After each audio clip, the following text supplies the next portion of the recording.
कितनी अच्छी बात है कि खुदा के लोग दुआ करते हैं, क्योंकि दुआ करने का मतलब कादिर मुतलक खुदा से बातें करना है। लेकिन एक बात मैं बताना चाहता हूं, बाज़ औक़ात हम दुआ करते हैं और बार बार बार पूरी दुआ में हम ये कहते हैं, ए यहोवा पाक खुदा। ऑफ कोर्स वो हमारा खुदा है और यहोवा पाक खुदा है, लेकिन पूरी दुआ में यही टर्म इस्तेमाल करना यह दुरुस्त नहीं है। क्योंकि यूं लगता है जैसे हम पुराने अहदनामा में हैं और हम यहूदी हैं,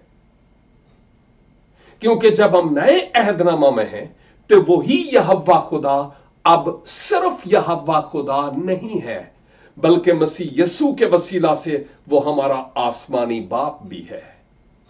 सोचना है कि जब हम यहोवा खुदा कहते हैं तो क्या हम खुदा बाप के अल्फाज भी इस्तेमाल करते हैं? कॉम्बिनेशन का होना ज्यादा अच्छा है बनिस्बत एक ही जुमला दोहराने के, जो कॉपी करते हैं हम दूसरे लोगों की। यह दुरुस्त नहीं है। खुदावंद हमें दुआ करने का और बेहतर सलीका अनायत फरमाए। आमीन।